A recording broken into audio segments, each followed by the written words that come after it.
مرکز کی چھاؤں میں سجدے، کہیں مرنے والے کے پاؤں میں سجدے، اشاروں میں سجدے، نگاہوں میں سجدے، یہاں اور وہاں خانقاہوں پہ سجدے، یہ قبہ پرستی کے پامال سجدے، مزاروں پہ جا جا کے ہر سال سجدے، مزاروں پہ جاتے ہو بہرے سفارش، جو خود سو چکے کیا سنیں گے گزارش، جو مائل بخوابے اجل ہو چکے ہیں، لحد میں جو آرام سے سو چکے ہیں، جو کروٹ بدلنا نہیں جانتے ہیں، انہیں آپ مشکل کشا مانتے ہیں، جو کروٹ بدلنا نہیں جانتے ہیں، انہیں آپ مشکل کشا مانتے ہیں۔ اس زندہ رب کو پکڑیے جو آپ کی گفتگو کو سنتا ہے،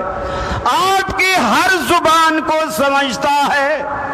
آج علماء سے پوچھئے بغداد میں بسنے والے پیر عبد القادر جیلانی رحمت اللہ علیہ کی اپنی مادری زبان کیا تھی؟ آپ کو علماء بتائیں گے بغداد میں بسنے والوں کی آج بھی مادری زبان عربی ہے۔ سو پیر صاحب کی بھی مادری زبان عربی تھی، انہیں اردو نہیں آتی، انہیں پنجابی نہیں آتی، انہیں سرائکی نہیں آتی، انہیں سندھی نہیں آتی، انہیں بلوچی اور پشتو نہیں آتی، انہیں انگریزی نہیں آتی۔ آج دنیا بھر میں پھیلے ہوئے ان کے مرید اپنی اپنی بولی میں جب پیر عبد القادر جیلانی کو پکارتے ہیں، وہ تو عربی کے سوا کچھ جانتا نہیں، اور آپ سرائکی کے سوا کچھ جانتے نہیں۔ پیر جی تک اپنا مدعا پہنچائیں گے کیسے؟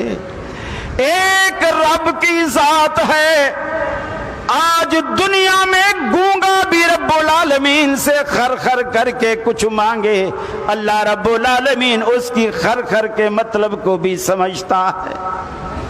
اور دنیا کے جتنے پیر فقیر آپ بنا لیں گے، ان کے سونے کے اوقات ہیں، ان کے کھانے پینے کے اوقات ہیں، ان کے واش روم میں جانے کے اوقات ہیں، ان کے بھی یہ بیگم کے پاس وقت گزارنے کے اوقات ہیں، دوستوں کے پاس بیٹھنے کے آرام کے وقت کے سارے اوقات ہیں۔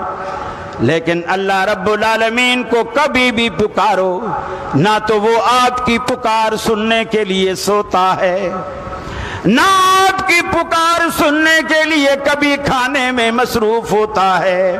وَهُوَ يُطْعِمُ وَلَا يُطْعَمُ، ارے ساری کائنات کو نعمتیں کھلاتا ہے مگر خود کھانے سے پاک ہے، ساری کائنات کو منرل واٹر جیسی نعمتیں پلاتا ہے مگر خود پینے سے پاک ہے، ساری کی ساری کائنات کو رات بھر میٹھی نیند سلاتا ہے مگر خود سونے سے پاک ہے، اور ایسا پاک ہے لا تأخذہ سنۃ ولا نوم، ارے نیند تو دور کی بات ہے، اسے بیٹھے بیٹھے کبھی جھٹکا نیند کا جسے آپ اونگ کہتے ہیں، اللہ اونگ سے بھی پاک ہے۔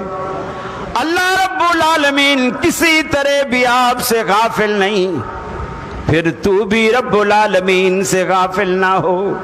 توحید اتنا آسان سبجیکٹ ہے، آپ اس کی چھوٹی چھوٹی چیزوں پر غور کرنا شروع کیجئے، چھوٹی چھوٹی چیزوں پر غور کرنا شروع کیجئے، ہر چیز آپ کو توحید کا درس دے گی۔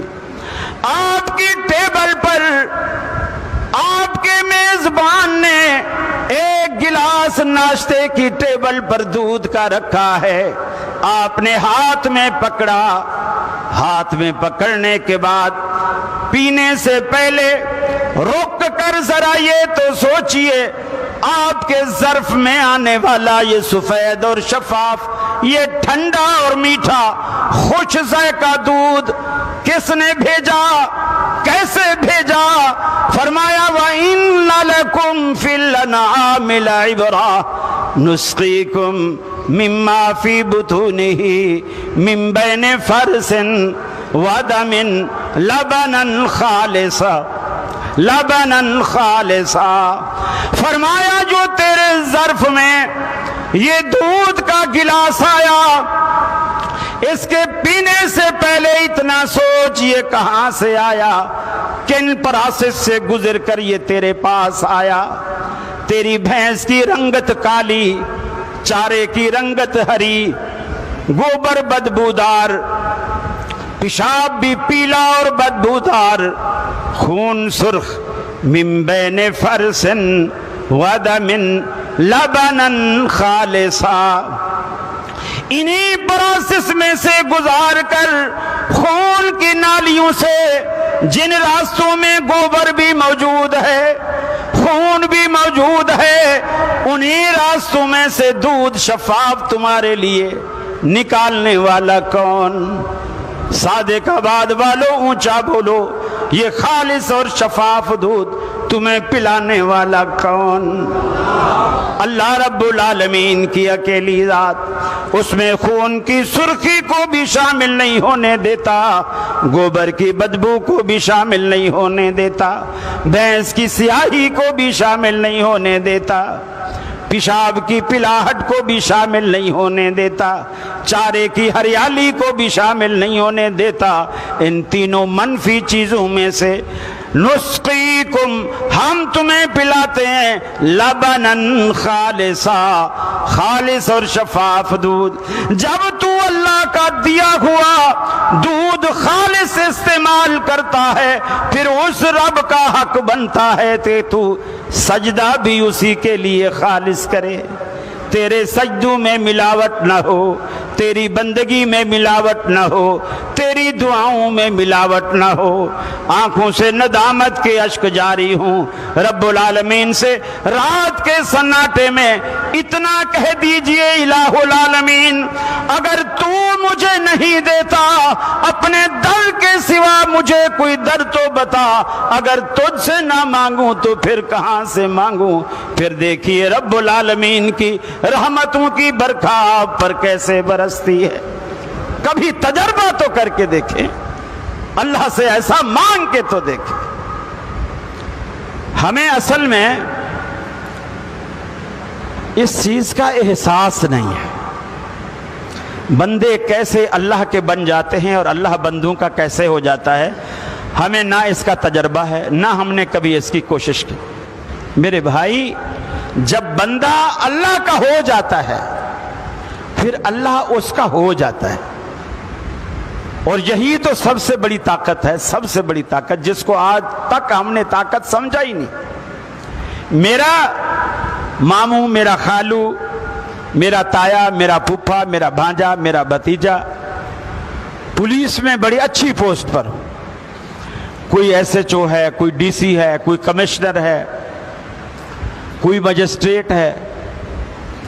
ہمارا اگر کسی سے پھڈا ہو جائے تو آپ نے دیکھا ہوگا محلے والے کس طرح کی دھمکی دیتے ہیں، اوے میں ایسے چوکا بھانجا ہوں، اندر کرا دوں گا، مجسٹریٹ میرے ماموں ہیں، کمشنر میرا پھوپھا ہے، یہ ہم دھمکی دیتے ہیں کیونکہ ہماری نظر میں یہ طاقت اور یہ پاور ہے۔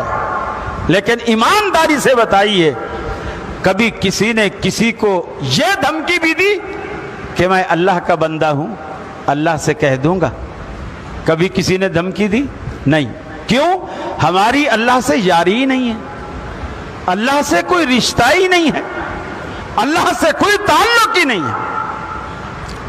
اب آپ دیکھیے نبی کریم صلی اللہ علیہ وسلم کیا فرماتے ہیں۔ آپ لیٹے ہوئے ہیں،